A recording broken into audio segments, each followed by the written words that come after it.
Bonjour à tous et à tous, bonjour à tous les suiveurs et à tous les inconditionnels de Grégoire, Omnisport, Dom Ndiaye, Warul Tit, Warul Ragal. Il y a un débat qui fait rage, la CAN tous les 4 ans. Donc Gianni Infantino moo joxe proposition boobu ñu bëri àddu nañ ci ku ne wax sa xalaat. Donc Didier Drogba, un Africain, une légende du football africain, donc moom nee na proposition boobu mën naa nekk lu baax a baax pour le football africain. Maintenant c'est un compromis et un juste milieu à trouver. Nee na gars dañoo war a waxtaan ba juboo, mais moom xalaat na ne war naa mën a nekk donc proposition bu baax a baax loolu la l'ex capitaine des éléphants wax. Mais avis boobu ñu ko partagé bari. El Hadj Diouf attaqué woon na ko ne ko vraiment d'accord ma ak yow parce que quand tous les 4 ans day rey football africain. Donc c'est du même avis que Samuel Eto'o et Habib Beye. Donc à l'occasion de l'enregistrement du débat africain, donc sur l'émission Le Débat africain de Alain Foka sur RFI, donc Habib Beye ak Samuel Eto'o wax nañ ci. Donc Eto'o nee na Infantino a manqué de tact. Donc Infantino nee na ni mu waxee warul waxee noonu parce que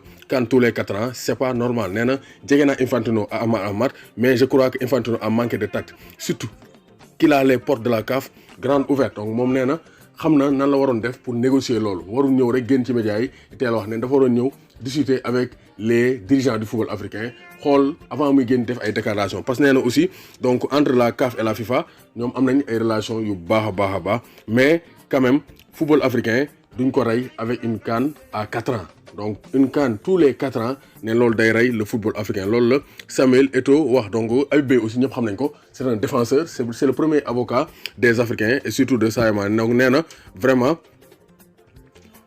CAN tous les 2 ans c'est l'idéal. La meilleure option mooy ñu garder la CAN tous les 2 ans dina permettre joueurs yi donc am compétition football africain yi di mën di génn ay joueurs chaque année ba pare l'Afrique mën a sentir boppam donc ci footballam. Mais bu nga defee tous les 4 ans ça va tuer le football africain. La CAN est une compétition exceptionnelle pour le football africain te gis nañ ko, c'est une grande fête, c'est la grande messe du football africain. Il est plus judicieux de l'organiser tous les 2 ans au lieu de 4 années.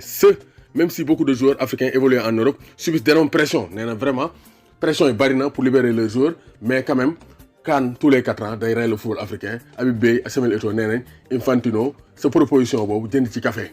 Ñu li ñu bëgg mooy garder la CAN tous les 2 ans. Chaque ñaari at bu nekk ñu organiser Coupe d'Afrique des Nations mën a béggee suñu football, joueurs yi mën a football, supporters yi mën a béggee, donc tout le monde sera content parce que CAN fête la du football africain. Donc loolu la kii di donc Habib Beye wax ak Samuel Eto'o. El Hadj Diouf waxoon na ko, donc Didier Drogba moom aussi il a sa pensée, il est libre, mais quand même CAN tous les 2 ans moo gën a baax pour Afrique que CAN tous les 4 ans. doomu Gaynde Ndiaye warul tiit warul ragal. Habib Beye, Samuel Eto'o.